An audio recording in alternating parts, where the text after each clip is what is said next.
Hello students, welcome to Geography Classroom.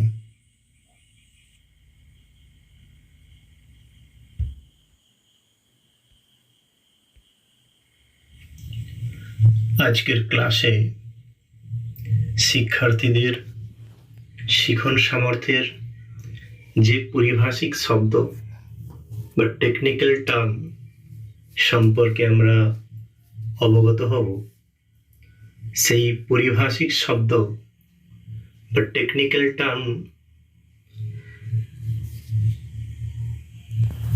আমাদের প্রাকৃতিক ভূগোল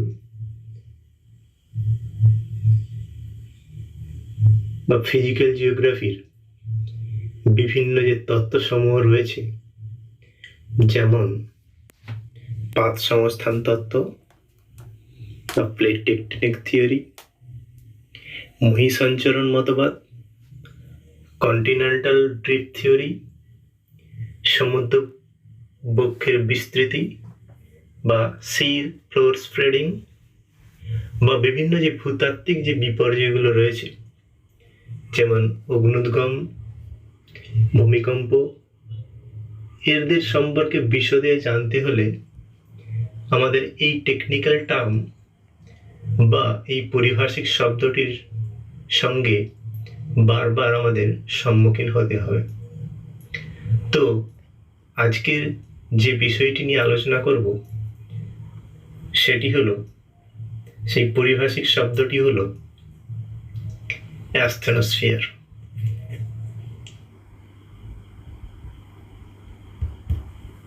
প্রথমেই আমরা বোঝার চেষ্টা করব হোয়াট ইজ অ্যাস্থেনোস্ফিয়ার।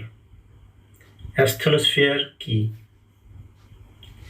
যদি সংক্ষেপে অ্যাস্থেনোস্ফিয়ার সম্পর্কে বলি, সেক্ষেত্রে অ্যাস্থেনোস্ফিয়ার হলো শিলামণ্ডল এবং ঊর্ধ্বগুরুমণ্ডলের মধ্যে অবস্থিত একটি বিশেষ স্তর, যার ওপর শিলামণ্ডলীয় পাতগুলো ভাসমান অবস্থায় রয়েছে এবং সঞ্চরণশীল।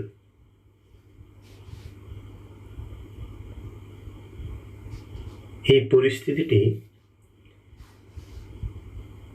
বোঝার জন্য তোমাদের একটি বাস্তব পরিস্থিতির কথা উল্লেখ করলে তোমরা এই বিষয়টা সম্পর্কে ধারণা নিতে পারবে। ধরে নাও একটি সাধারণ নৌকো নদীতে ভাসমান অবস্থায় রয়েছে। সাধারণ নৌকো এই কারণে বললাম যে এই নৌকোটি কোনরূপ বাহ্যিক শক্তির দ্বারা প্রভাবিত হবে না। এখানে নৌকোটি আমরা তুলনা করতে পারি শিলামণ্ডল বা লিথোস্ফিয়ারের সাথে, অর্থাৎ যে অংশটি ভাসমান অবস্থায় রয়েছে, এবং জলরাশির সঙ্গে তুলনা করতে পারি আমাদের পৃথিবীর অভ্যন্তরভাগের এই অ্যাস্থেনোস্ফিয়ার অঞ্চলকে। নদীর নৌকো তার অভিমুখ নির্ধারিত হবে যেমন জলের প্রবাহমানতার দিক অনুসারে, ঠিক একইভাবে এই শিলামণ্ডল বা যে পাতগুলো রয়েছে তার অভিমুখ নির্ধারিত হবে এই অ্যাস্থেনোস্ফিয়ার অঞ্চলে ম্যাগমার প্রবাহমানতার দিক অনুসারে।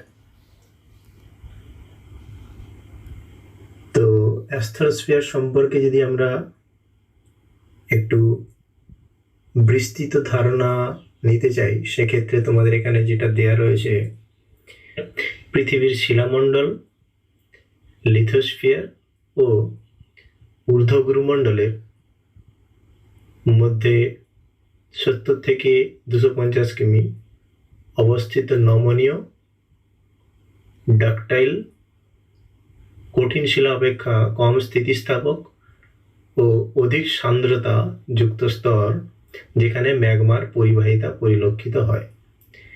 এখানে এই অ্যাস্থেনোস্ফিয়ারের প্রকৃতি সম্পর্কে 3টে অবস্থা উল্লেখ করা হয়েছে: শিলার নমনীয়তা, ডাকটাইলিটি অফ রক্স, কঠিন শিলা অপেক্ষা কম স্থিতিস্থাপক এবং কঠিন শিলা অপেক্ষা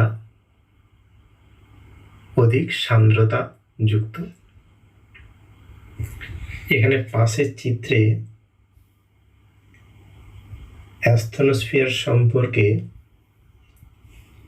বা অ্যাস্থনোস্ফিয়ারের অবস্থান সম্পর্কে আমরা স্পষ্ট ধারণা পেতে পারি। সেক্ষেত্রে দেখো, কন্টিনেন্টস যে লেখা রয়েছে বাদামি বর্ণের অংশের মধ্যে, কন্টিনেন্টস অর্থাৎ মহাদেশ এবং ওশান মহাসাগর, অর্থাৎ এটি আমাদের এই অঞ্চলটিকে আমরা বলি ক্রাস্ট।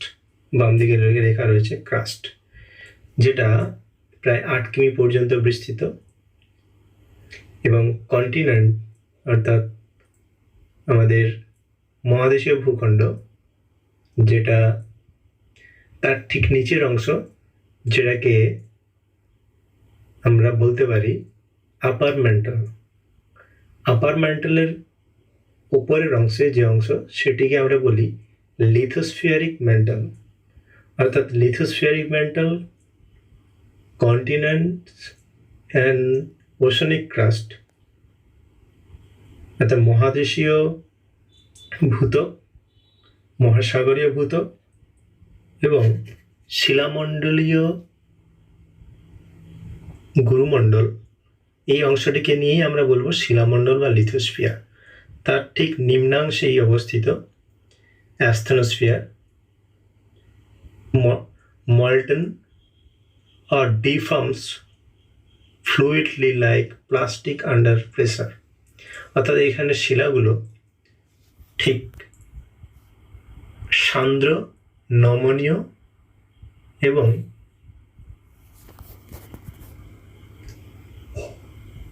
স্থিতিস্থাপক অবস্থাতে রয়েছে।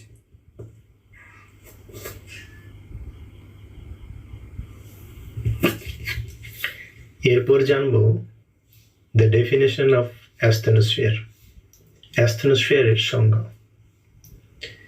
অ্যাকর্ডিং টু ইউএসজিএস অনুসারে astrosphere is a ductile part of the earth just below the lithosphere, including the upper mantle। অর্থাৎ ইউএসজিএস এর পুরো নাম ইউনাইটেড স্টেট জিওলজিক্যাল সার্ভে। এর দেওয়া সংজ্ঞা অনুসারে অ্যাস্থনোস্ফিয়ার হলো শিলামণ্ডলের নিম্নাংশে এবং ঊর্ধ্বগুরুমণ্ডলের অংশ নিয়ে গঠিত পৃথিবীর একটি নমনীয় স্তর, যাকে আমরা বলবো অ্যাস্থনোস্ফিয়ার।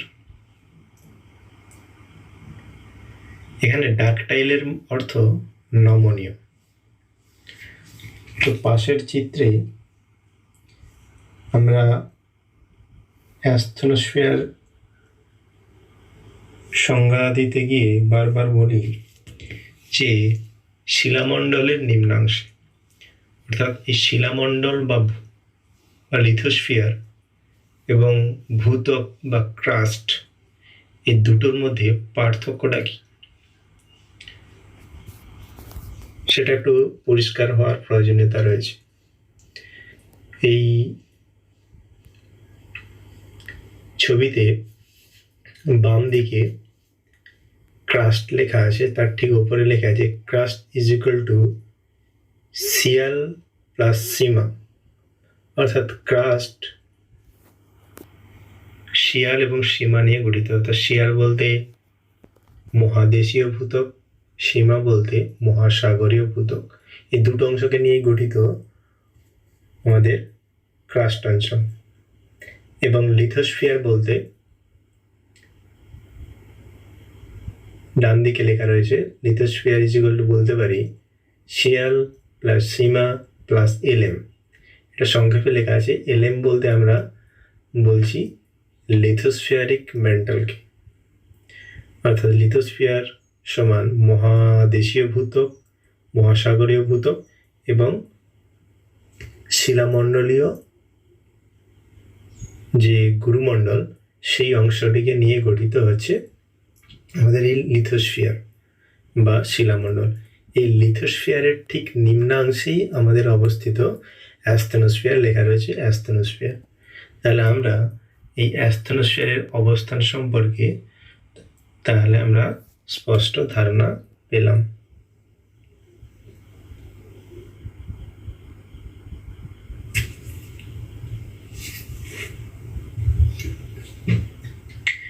এখন আমরা বোঝার চেষ্টা করব দ্য নেচার অফ অ্যাস্থেনোস্ফিয়ার, অ্যাস্থেনোস্ফিয়ারের প্রকৃতি সম্পর্কে।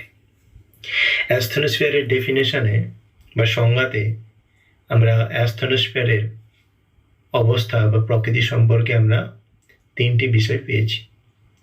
প্রথমটি হলো অধিক সান্দ্র, হাইলি ভেসকাস। দ্বিতীয়টি হলো কঠিন শিলা অপেক্ষা কম স্থিতিস্থাপক এবং শিলার নমনীয়তা। এখন আমরা এক একটি করে প্রতিটি বিষয় আমরা বোঝার চেষ্টা করব। তো প্রথমটি হলো অধিক সান্দ্র, হাইলি ভেসকাস। এই বিষয়টি বোঝার আগে আমাদেরকে বুঝে নিতে হবে যে সান্দ্রতা আসলে কি। সান্দ্রতা বা ভেসকোসিটি, the viscosity is a measurement of a fluid's resistance to flow, অর্থাৎ তরল পদার্থের আভ্যন্তরীণ ঘর্ষণের ফলে প্রবাহে বাধা দেওয়ার প্রবণতার হারকে আমরা বলবো ভেসকোসিটি বা সান্দ্রতা। এই বিষয়টি বোঝানোর জন্য নিজে একটি ভিডিও ক্লিপ দেওয়া রয়েছে। দেখো, ডান দিকে একটি পাত্রে গেরুয়া বর্ণের তরল রাখা হচ্ছে এবং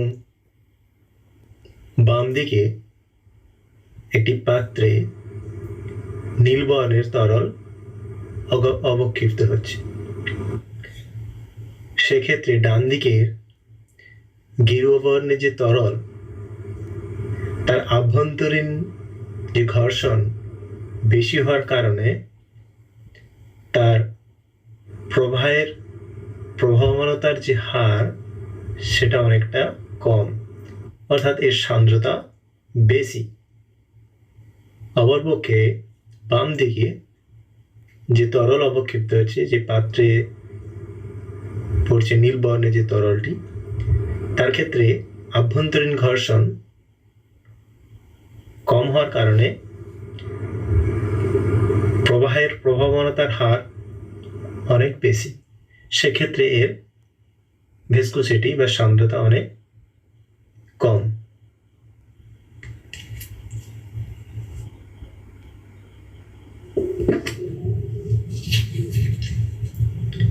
এরপর আমরা অ্যাস্থেনোস্ফিয়ারের দ্বিতীয় প্রকৃতিটি সম্পর্কে জানব। তো দ্বিতীয় প্রকৃতিটি হলো নমনীয় শিলা, ডাকটাইল রক। শিলা সাধারণত এই নমনীয়তা ধর্ম বা ডাকটালিটি ধর্ম থাকে না, কিন্তু অ্যাস্থেনোস্ফিয়ার অঞ্চলে শিলার মধ্যে এই নমনীয়তা লক্ষ্য করা যায়। এক্ষেত্রে নমনীয়তা কি সেটা আমাদের একটু বুঝতে হবে। নমনীয়তা বা ডাকটালিটি is a capacity of a rock deformed to large strain without microscopic fracturing, অর্থাৎ কোনরূপ আণুবীক্ষণিক দারণ বা ফাটল ছাড়াই শিলা যখন বৃহৎ আকৃতির কোনো বিকৃতি ঘটবে বা আকারের বিকৃতি ঘটবে, তখন সেই ধর্মটিকে আমরা বলবো ডাকটালিটি বা নমনীয়তা। সেক্ষেত্রে নিচের একটি চিত্রে দেখো, এই চিত্রে একটি শিলার স্তর ভাঁজপ্রাপ্ত হয়েছে। শিলা ভাঁজপ্রাপ্ত হলে স্বাভাবিকভাবে কোনো দারণ বা ফাটল, ফ্র্যাকচার বা কোনো ফল্ট তৈরি হয়। কিন্তু শিলা নমনীয় হওয়ার কারণে এক্ষেত্রে শিলার মধ্যে কোনোরূপ কোনো ফাটল বা দারণ সৃষ্টি হচ্ছে না। এটি হলো শিলার নমনীয়তা। তো এই নমনীয় শিলা অ্যাস্থনোস্ফিয়ার অঞ্চলের শিলার একটি প্রধান বৈশিষ্ট্য। আমরা সর্বশেষ অ্যাস্থনোস্ফিয়ারের প্রকৃতি সম্পর্কে আমরা জানব। সেটি হলো কঠিন শিলা অপেক্ষা কম স্থিতিস্থাপক। আমাদের শিলামণ্ডলের অঞ্চলে শিলা, এই শিলার স্থিতিস্থাপকতা অ্যাস্থনোস্ফিয়ার অঞ্চলের শিলা অপেক্ষা অনেক বেশি। অর্থাৎ অ্যাস্থনোস্ফিয়ার অঞ্চলের শিলার স্থিতিস্থাপকতা কম রয়েছে। তো আমরা জেনে নেই যে স্থিতিস্থাপকতা বা ইলাস্টিসিটি কি। The elasticity is the ability of an object or material to resume its normal shape after being stretched or compressed. অর্থাৎ কোনো বস্তু বা পদার্থকে বাইরে থেকে কোনো সংকোচন বা প্রসারণ বল কার্যকরী হলে সেক্ষেত্রে সেই বস্তু বা পদার্থটি তার পূর্বের অবস্থায় ফিরে আসতে চায়। এই পদার্থ বা বস্তুর এই বিশেষ ধর্মকে আমরা বলবো ইলাস্টিসিটি বা স্থিতিস্থাপকতা।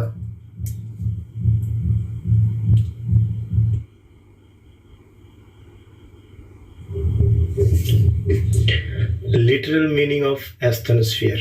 অ্যাস্থনোস্ফিয়ারের আক্ষরিক অর্থ। অ্যাস্থনোস্ফিয়ার শব্দটি দুটি প্রাচীন গ্রিক শব্দ থেকে উৎপত্তি হয়েছে।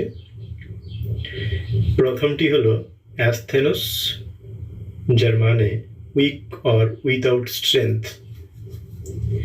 দ্বিতীয়টি হলো স্ফিয়ারা, অর্থাৎ স্ফিয়ার বা মন্ডল।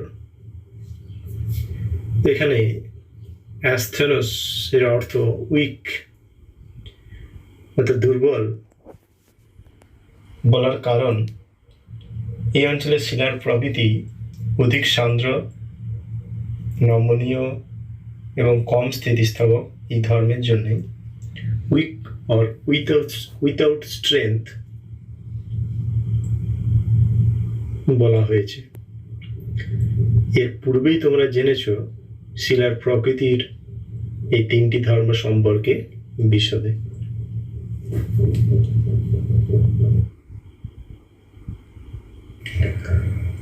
এরপর আমরা জানব the origin of the concept of asthenosphere, অর্থাৎ অ্যাস্থনোস্ফিয়ারের এই ধারণার উৎপত্তি সম্পর্কে। এই অ্যাস্থনোস্ফিয়ার সম্পর্কে একজন বিখ্যাত আমেরিকান জিওলজিস্ট জোসেফ ব্যারেল, পাশের যে চিত্রে উনি রয়েছেন, উনি একজন এমিনেন্ট আমেরিকান জিওলজিস্ট। উনি 1914 সালে ওনারই প্রকাশিত the strength of the earth crust এই বইতে, যেটি প্রকাশিত হয়েছিল the journal of geology volume 22-তে, যেখানে উনি এই অ্যাস্থনোস্ফিয়ার স্তরটির সম্পর্কে ব্যাখ্যা করেন এবং নামকরণও করেন। এবং এই বইতে the strength of the earth crust, এখানে উনি আইসোস্ট্যাটিক মুভমেন্টের সঙ্গে এই উইক বা এই অ্যাস্থনোস্ফিয়ার যে স্তর তার সম্পর্ক এই বইতে ব্যাখ্যা করেছেন।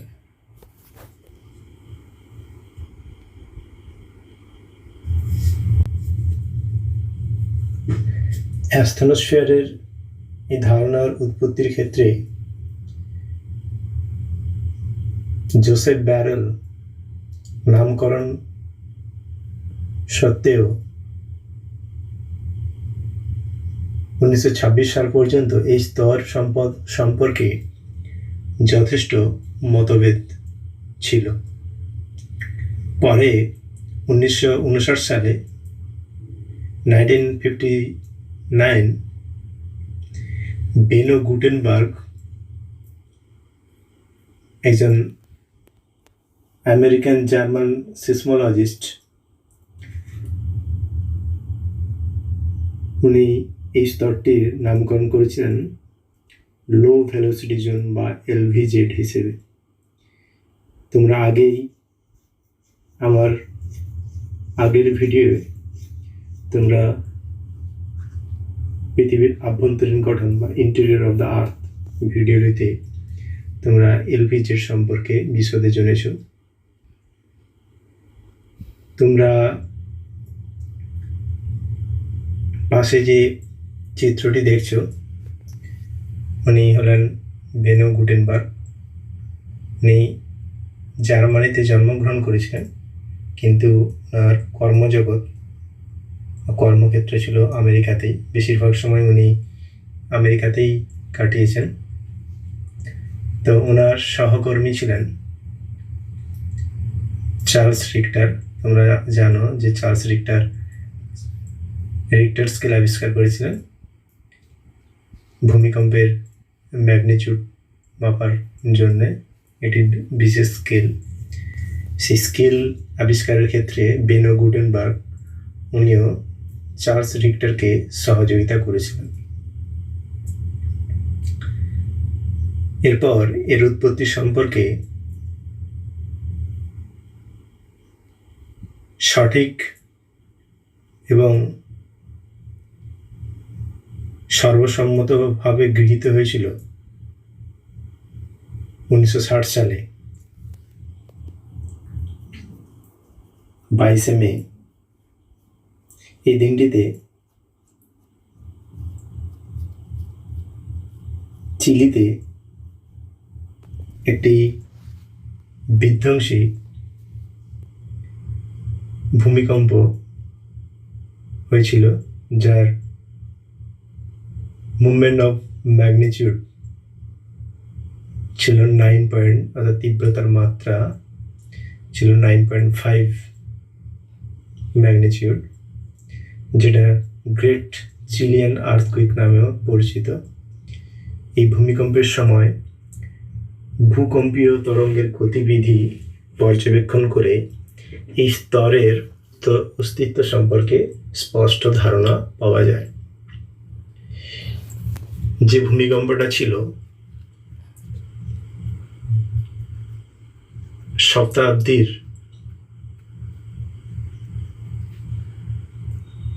ভয়ঙ্করতম ভূমিকম্পের মধ্যে একটি, 9.5 এই তীব্রতাযুক্ত ভূমিকম্পগুলো সাধারণত শতাব্দীতে খুব কম সংখ্যকই হয়ে থাকে। তো এখান থেকেই এই স্তরের অস্তিত্ব সম্পর্কে আমরা স্পষ্ট ধারণা পেয়েছিলাম। সবশেষে যে বিষয়টি আমরা সম্পর্কে অবগত হব সেটি হলো ফিচার্স অফ অ্যাস্থনোস্ফিয়ারের বৈশিষ্ট্যসমূহ। যদি এর বৈশিষ্ট্যগুলো আগেই অনেক বিশদে ব্যাখ্যা করা হয়েছে, সংক্ষেপে এগুলো বলছি।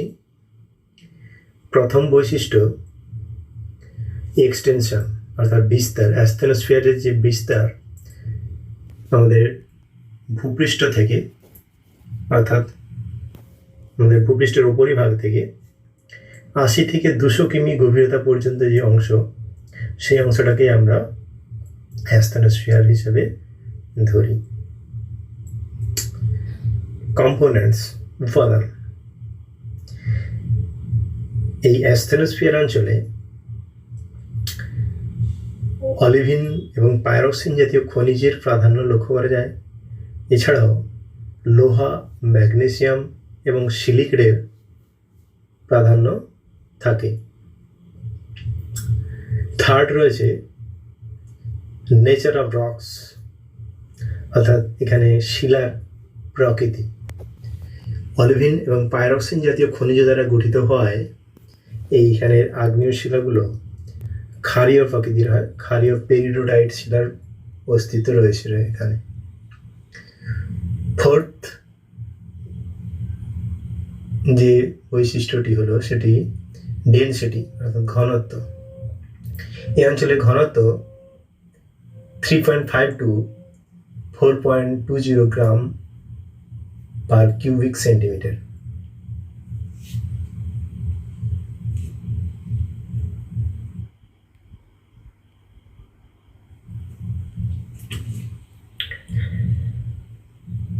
এই অ্যাস্থেনোস্ফিয়ার অঞ্চলের পরের বৈশিষ্ট্যগুলি হল, অর্থাৎ পঞ্চম বৈশিষ্ট্য, দ্য স্টেট অফ রক, অর্থাৎ শিলার অবস্থা। অধিক সান্দ্র, ভিসকাস, নমনীয়, ডাকটাইল। এর সম্পর্কে তোমরা আগে বিশদে জেনেছ। এর পরের বৈশিষ্ট্য দেখে নিই, দ্য টেম্পারেচার। এই অঞ্চলে গড় উষ্ণতা প্রায় 1400 ডিগ্রি সেন্টিগ্রেড এবং এই অঞ্চলের 1300 ডিগ্রি সেন্টিগ্রেড উষ্ণতাযুক্ত একটি আইসোথ, যেই লাইনটিকে আমরা ল্যাব, LAB নামে পরিচিত। এই ল্যাবের সম্পর্কে আমরা একটু পরিচিতি লাভ করব। ল্যাবের পুরো নাম লিথোস্ফিয়ার অ্যাস্থেনোস্ফিয়ার বাউন্ডারি।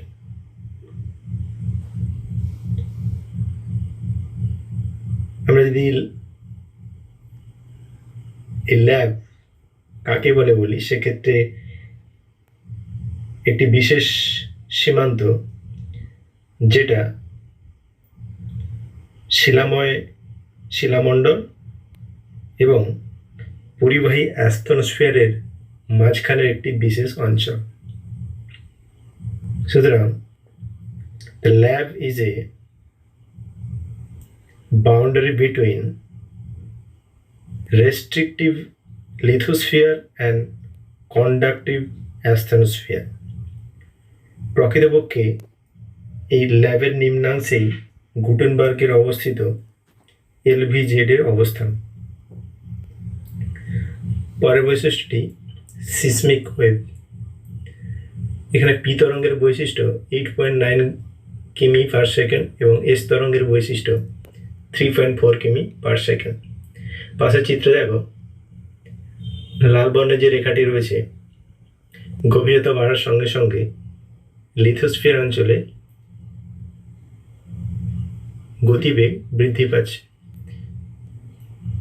কিন্তু লো ভেলোসিটি জোন বা অ্যাস্থেনোস্ফিয়ার অঞ্চলে প্রবেশ করার পর এর গতিবেগ দ্রুত হারে হ্রাস পাচ্ছে। অপরপক্ষে এস তরঙ্গ, নীল বর্ণের যে রেখাটি রয়েছে, সেক্ষেত্রে লিথোস্ফিয়ার অঞ্চলে এই তরঙ্গ গতিবেগ বৃদ্ধি পেয়েছে, কিন্তু লো ভেলোসিটি যে জোন রয়েছে বা অ্যাস্থেনোস্ফিয়ার অঞ্চল, সেখানে গতিবেগ হ্রাস পেয়েছে। এর পরের বৈশিষ্ট্য ইভলিউশন অফ ল্যান্ডফর্ম, অর্থাৎ ভূমিরূপের বিবর্তন। অ্যাস্থেনোস্ফিয়ারের অবস্থানজনিত কারণে বিশেষত পাঁচ সীমান্ত অঞ্চলে গঠিত যে ভূমিরূপ, শিলা ভাঁজপ্রাপ্ত হওয়া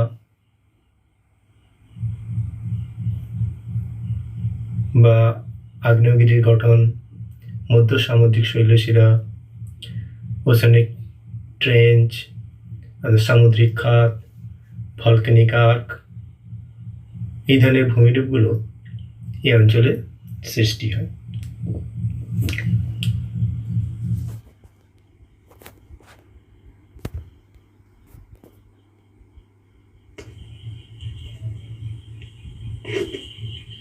আজকে আমরা এই ভিডিওটিতে অ্যাস্থনোস্ফিয়ার সম্পর্কে বিশদে জানলাম। যদি তোমাদের এই অ্যাস্থনোস্ফিয়ার সম্পর্কিত কোনো যদি প্রশ্ন থাকে, ভিডিওটির কমেন্ট বক্সে গিয়ে কমেন্ট করবে। Thanks for watching IG Corner channel. Subscribe, like and share it.